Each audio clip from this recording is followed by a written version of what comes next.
Sa pagsisimula ng 30th ASEAN Summit, bantay sarado ng mga otoridad ang pagdarausan ng mga pulong hanggang sa daraanan ng mga delegado. May mga inilatag na checkpoint, bawal muna ang paglalayag pati ang pagpapalipad ng eroplano sa paligid ng venue.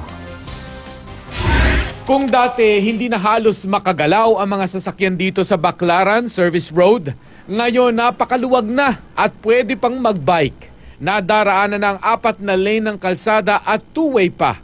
Kasunod ito ng clearing operation ng MMDA sa bangketa ng Baclaran. May mga tauhan din ng MMDA sa paligid at mga tow truck na nakaabang para sitahin ang mga pasaway na motorista at tindera. Pero ang ginhawang ito, kalbaryo sa mga vendor na napaalis sa lugar. Naging matumal kasi ang kanilang benta at nawala ang kanilang mga parokyano.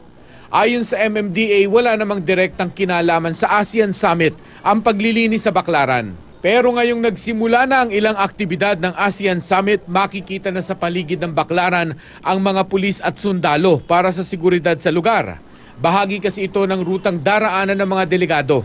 Bantay sarado na rin ang CCP complex. May mga pulis mula sa papasok sa gilid ng CCP hanggang sa papasok sa gilid ng Film Center.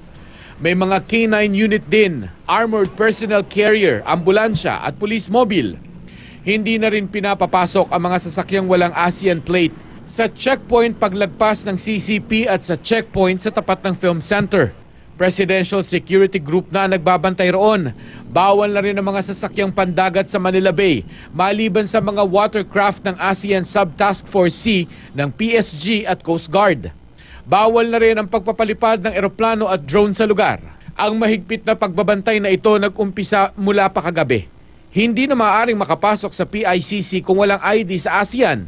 Bukod sa mano-manong pag-iinspeksyon sa mga sasakyan sa checkpoint, may mga kamera ding naka-install sa vehicle screening area. Ayon kay Ambassador Marciano Paynor Jr., magkakaroon ng final briefing ngayong araw para sa operation at logistics ng ASEAN Summit, kasama si Pangulong Duterte. Both President and si Madam Hanilet will be the hosts.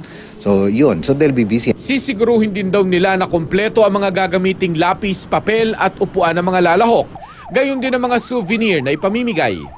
Gaganapin na ngayong araw ang Committee of Permanent Representatives meeting at welcome dinner para sa senior officials meeting. Isa naman sa mga inaasahang matatalakay sa ASEAN Summit ang pagbalangkas ng tinatawag na Framework of the Code of Conduct on South China Sea. Ito ang mga alituntunin na mapagkakasunduan ng China, Pilipinas at iba pang ASEAN countries na may claim sa South China Sea.